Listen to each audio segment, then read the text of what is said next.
Welcome back. In this lecture video, we're going to start looking at screening tests. Now, screening tests are important real-world applications of conditional probability. They are decision-making tools that incorporate both new information, which is at the individual level, along with prior information, which is at the population level. And they do this incorporation via Bayes' theorem. Now, we'll first start off by looking at the concepts, the terminology, and the formulas associated with screening tests. So screening tests are useful in checking for the presence of a disease, a chemical compound, or in general, some characteristic or condition. Now, for ease of presentation, the following terms associated with screening tests will be defined in terms of disease.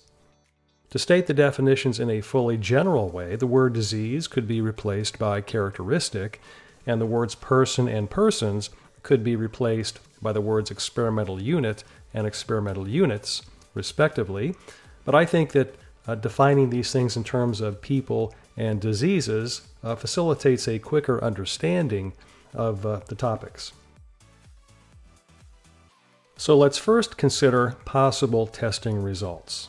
So a true positive occurs when a diseased person tests positive. A false positive occurs when a non-diseased person tests positive. A true negative occurs when a non-diseased person tests negative. And finally, a false negative occurs when a diseased person tests negative. And these are the four possible outcomes, the four possibilities that can result when we get the results of a screening test. Now, one way to organize this is via a two-way table, similar to what we did when we were talking about hypothesis testing and the four possible situations or scenarios that result in decision-making in that kind of a context, which is really the same kind of context that we have here. So the columns correspond to the reality about the disease. Either the disease is actually present or it's not, it's absent. The rows correspond to the result of the screening test, right? So either the test indicates that comes back positive, indicating that the disease is present, or the test comes back negative, indicating that the disease is not present. So if the disease is actually present and the screening test result comes back positive, indicating the presence of disease, then that is a true positive.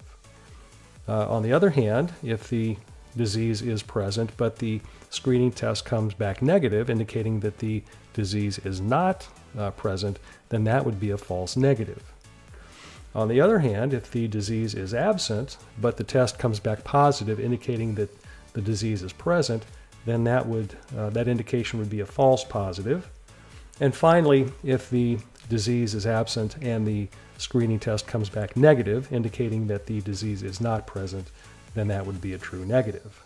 So those are the four possible scenarios that are possible in the context of a particular screening test application. Next, let's consider the rates at which those four possible outcomes occur at the population level. So the true positive rate is the proportion of diseased people who test positive. The false positive rate is the proportion of non-diseased people who test positive. The true negative rate is the proportion of non-diseased people who test negative, and the false negative rate is the proportion of diseased people who test negative. Now, there are relationships between the rates. The sum of the true positive rate and the false negative rate is 1.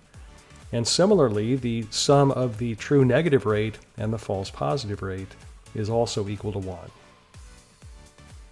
Now, associated with a screening test is the notion of its accuracy, and there are two components to the accuracy of a screening test: the sensitivity of the test and the specificity of the test.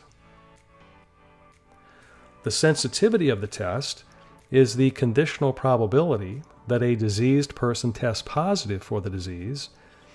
In probabilistic notation, it's represented this way: the conditional probability that the test comes back positive given that the person does in fact have the disease. The sensitivity is a measure of the ability of the screening test to correctly identify those who do have the disease. All right, and so this is one aspect of the accuracy of the test. The sensitivity is numerically equal to the true positive rate. The specificity is the conditional probability that a non-diseased person tests negative for the disease. So in probabilistic notation, the specificity is the conditional probability that the test is negative given that the person does not have the disease.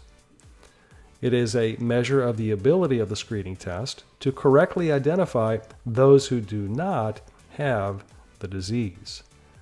And the specificity is numerically equal to the true negative rate. Now let's talk about the prevalence. This is a population characteristic. The prevalence of disease in the population of interest is the proportion of people in the population that have the disease being tested for.